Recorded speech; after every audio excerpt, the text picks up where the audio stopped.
Okay, so we're diving into the life of Frederick Douglass today.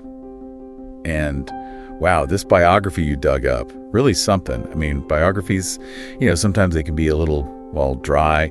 But this one seems like it's got some serious juice to it. What do you think? Oh, absolutely. Yeah, totally agree. I think that's where we find the gold, unearthing those little surprises, those things you wouldn't expect. It's about getting to know the person, the human being, beyond the history books, right? Exactly. And speaking of unexpected, this bit about his early life really jumped out at me from what you sent over.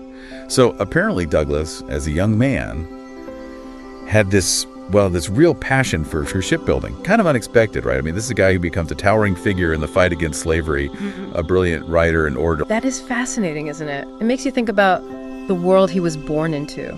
Shipbuilding. It was a trade, a respectable one even. Was it something he aspired to? Or was it more about maybe a yearning for freedom, the open water, it adds this whole other layer to his story. It really does. And it makes you think about those turning points, those moments that change everything. Like there's this point in the biography you shared, Douglass is, I guess you could say, planning an escape, right?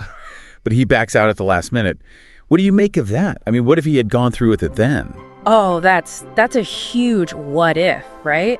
It's one of those moments where history could have taken a sharp turn.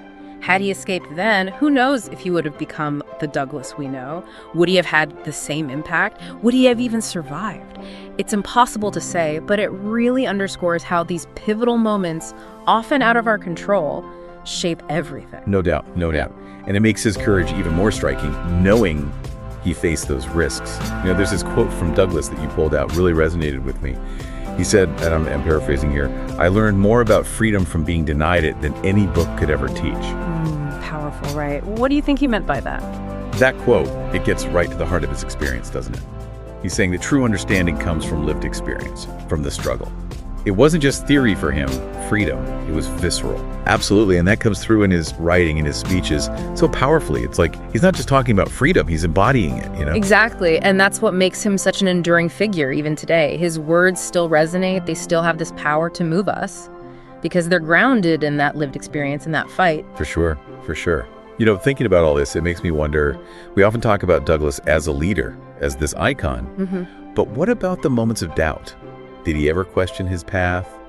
Did he ever, just want a normal life? I think that's something worth considering. It reminds us that even the greatest figures in history, they were human, just like us. So keep that in mind as you delve deeper into the life of Frederick Douglass. Until next time.